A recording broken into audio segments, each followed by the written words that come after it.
주변 사람들이 이렇게 죽었을 때 나 때문이라고 죄책감을 느끼는 경우가 많은데 어떤 내면 아이가 이렇게 죄책감을 심하게 느끼는 걸까요? 아기가 태어나면 아기들은 다 이 세상 모든 만물이 자기 책임이라고 생각해. 특히 자기 주변에 사람들은 다 내 책임이야. 그래서 아이들이 이렇게 하는 거 못 봤어요? 뭐를 하든 엄마 아빠가 뭐를 하든 꼭 도와주겠대. 저기서 놀다 말고 좋아서 내가 해줄게 이러잖아. 그러면 내가 그 기억이 난다. 내가 우리 아들한테 제발 네가 해주지 마. 이래. 왜냐면 다 쏟고 엉망을 하는데 꼭 지가 도와주겠대. 그래서 네가 제발 도와주지 마. 이렇게 하거든? 근데 너무 도와주고 싶어 하는 게 뭐냐면 책임져 줘야 된다고 생각해. 그렇게 하고서 반창고 특히 데일밴드 붙여주는 걸 좋아했어요. 우리 아들은. 그래서 엄마 일 많이 한 날은 여기다 붙여줘. 안 아픈데, 그러니까 아프지 오늘 일 많이 했어. 수고했어. 이렇게 붙여줘. 이렇게 붙여주고 나서 이제 괜찮지? 이렇게 물어서 확인을 받아. 이제 안 아플 거야. 이렇게 하고 잤거든. 그러니까 뭔가 그런 데서 뿌듯함을 느껴. 남을 행복하게 한 데서. 근데 내가 도와줄 수 없고, 심지어 내가 지켜주지 못했고, 나 때문에 불행하다고 느낄 때 아이들은 가장 불행해요. 너무 불행해. 그걸 제일 아파하는 게 속성이야. 인간이 그래서 사실은 성악설이 아닌 성선설인 거야, 어떻게 보면. 한쪽에는 성선설이지, 그치? 악마가 올라왔을 때 성악설이지만. 근데 그 천사가 또 있는 거지. 그래서 다 지켜주고 싶어 하고 그러는데 자기가 가장 의존하고 사랑했던 사람을 못 지켰기 때문에 다 네 책임이야. 이렇게 당연히 들어와요. 내가 사랑했던 만큼 죄책감이 크게 들어와요. 가해해, 자기를. 근데 마음 공부를 해서 자기 마음을 관찰했던 사람은 그나마 그걸 보는데 일반 사람들은 마음을 관찰하지 않잖아요. 그러니까 그 가해자를 대부분 어떻게 느끼냐면 우울감으로 느껴. 되게 우울하다. 심지어 그 우울감이 극도가 되면 죽고 싶다.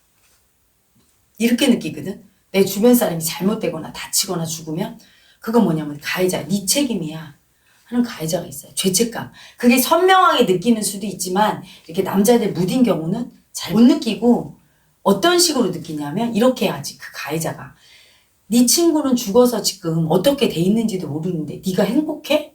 네가 행복하면 되겠니? 너는 불행해야 돼. 행복하지 마.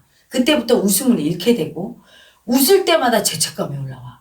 행복하려고 하면 죄책감이 올라와. 나만 행복해도 되나? 내 친구는 죽었는데. 늘 함께 기뻐하고 슬퍼했는데. 그래서 죄책감으로 그걸 막고 있는 거야. 못하게 하는 거예요. 자기한테 허용해야 돼. 내가 행복하고 내가 기쁘게 웃을 때 내 친구가 더 행복하다는 걸 알아야 돼. 왜? 현대인은 그걸 몰라요. 죽어도 마음은 영원한 거. 김주혁이란 친구가 죽어서 사라진 게 아니라 죽었기 때문에 육신은 없지만 그 영혼은 늘 내 옆에 있다는 걸 알아야 돼. 그래서 내가 기쁠 때 그 친구도 기쁘고 날 사랑했으니까 내가 슬플 때 친구도 슬프고 내가 우울하면 친구도 우울하다는 걸 알아야 돼요. 그걸 모르고 육신처럼 생각해. 사람이 그래서 육신이 죽으면 없어졌거나 아니면 그런 영혼들이 어디로 갔다거나 뭐 이렇게 모르니까. 그게 아니라 그 마음은 영원한 거예요. 나를 사랑하다가 죽은 친구는 영원히 그 사랑은 내 옆에 함께 있는 거고 사랑은 뭐죠? 사랑하는 사람이 행복하면 행복하고 슬퍼하면 같이 슬퍼하는 거기 때문에 내 마음과 항상 같이 연동한다는 걸 알아야 돼. 그래서 허용해야 돼요. 허용하고 친구를 생각하고 친구를 기억하는 거에 대해서 두려움을 느끼지 않아야 되는데 그걸 두려워하죠. 먼저 떠난 사람에 대해서 생각을 하면 죄책감이 올라오니까 그걸 자꾸 생각 안 하려고 해. 자기 탓이라고 느끼고 그러면서도 한편으로는 계속 그것 때문에 괴로워하고 적극적으로 생각해야 돼요. 그리고 심지어 얘기해야 돼. 주여가 그래 너는 죽으니까 편하니? 나 혼자 이렇게 내버려 두고 난 이렇게 우울한데 네가 없으니까 누구랑 술 먹어? 이렇게 얘기도 하고 그래서 아무렇지 않게 대화하고 하면서 그의 죽음을 받아들이면서 동시에 죽음이 영원한 이별이고 완전히 사라지고 이런 게 아니라는 것도 인식하고 그렇게 해야 돼요.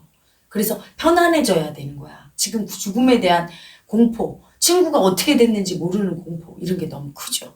그래서 더 자기를 죄책감으로 수치 주면서 자기 행복을 빼앗고 있어. 행복하지 못하게 스스로. 그것 때문에 많은 사람이 자식이나 누가 죽고 나면 죽을 때까지 웃질 않는 거야, 엄마들이. 왜? 내 자식이 죽었는데 내가 이렇게 헤헤거리고 웃고 다녀? 그러면 안 되지. 그리고 남들이 그걸 또 가해하는 분들이 있어요. 옛날에 보면 저 여자는 아들을 앞세우고도 저렇게 웃고 싶어.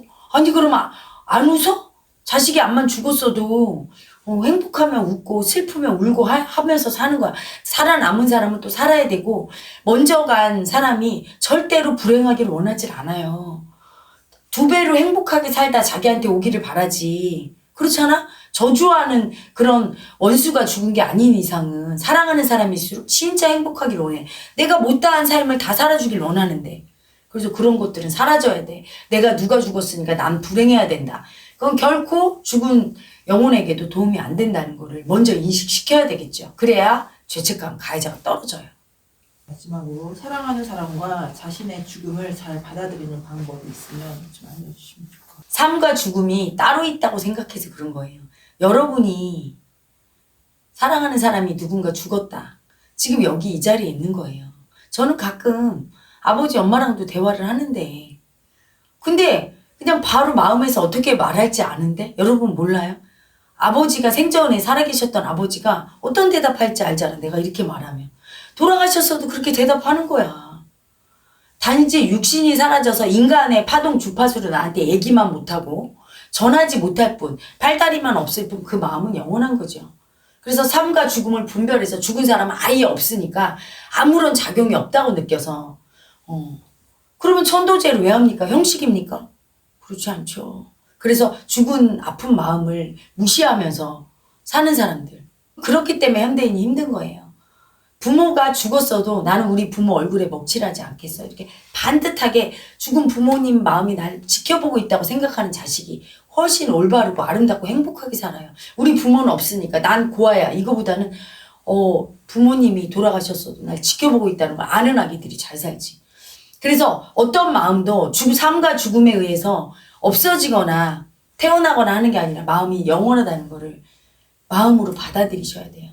그래서 늘 나는 죽어있으나 살아있으나 늘 영원하고 내 옆에는 산 자만 있는 것이 아니라 죽은 자도 늘 함께하고 있다는 걸 알고 그래서 나는 어디에 있든지 늘 나로 항상 세상에 보여지고 있고 내가 마음자리 쓰는 것 이런 말이 있죠. 낱말은 새가 듣고 반말은 쥐가 듣는다. 숨을 곳이 없다는 걸 알아야 돼. 내 마음은 죽은 자를 저주하는 마음일지라도 그 마음은 그 죽은 자가 다 듣고 있다는 걸 알아야 되는 거예요. 굉장히 삼가 조심해야 되는 거지, 그치? 그리고 죽었다고 해서 또 함부로 속단해서 내가 함부로 할 수도 없는 문제고. 그래서 특별히 살아있다고 기뻐할 일도 아니고, 특별히 죽었다고 해서 그렇게 불행한 일도 아니라는 것도 받아들여야 돼요. 그 친구는 이렇게 생각해. 주혁이는 죽어서 되게 불행하고 아프지만 나는 혼자 살아남아서 이렇게 행복하다. 거꾸로 생각을 왜 못합니까? 그 친구는 이제 죽어서 편히 쉬어.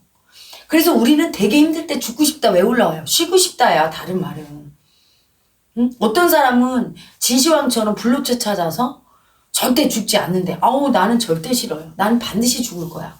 죽어서 좀 쉬어야지. 이 몸뚱이로 그렇게 힘들게 살아줬는데 어떤 부분은 죽음이 더 아름답고 쉴 수가 있게 돼요. 단 그렇게 아름답게 쉴 수 있으려면 몸이 있을 때 열심히 최선을 다해서 내가 필요한 역할을 하면서 살아준 사람만이 나중에 눈 감을 때 되게 행복하게 내가 보람 있었다. 내 인생이 정말 원 없이 살았다. 이러고 눈 감겠죠. 그렇죠? 그래서 죽음과 삶이 어떤 것이 더 행복한 것이고 이건 불행한 것이라는 분별심 없이 그냥 받아들여야 돼요. 사람은 누구나 한 번 태어나고 한 번 죽죠.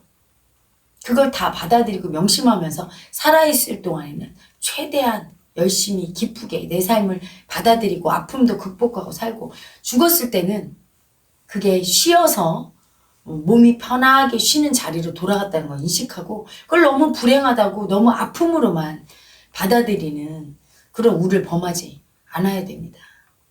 그 올라온 아기한테 얘기할 때요. 지금 버림받았다고 올라온 아기. 버림받아서 아픈 아가야. 네 탓이 아니야.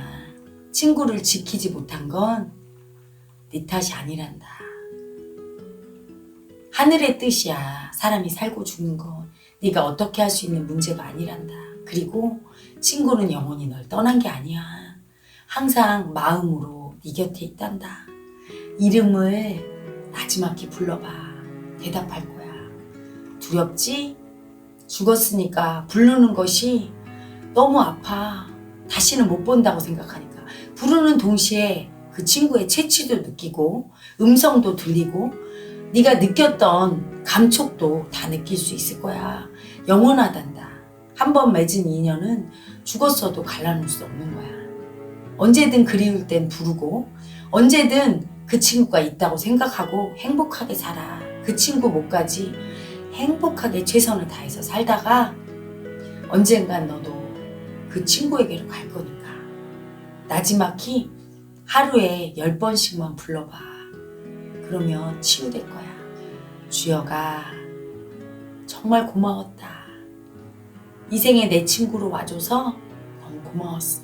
이렇게 빨리 떠날 줄 알았으면 내가 너한테 더 잘해줄걸. 너한테 의지만 많이 했어. 하지만 짧았어도 너와 우정을 나눌 수 있고 함께 할 수 있어서 엄청 행복했어.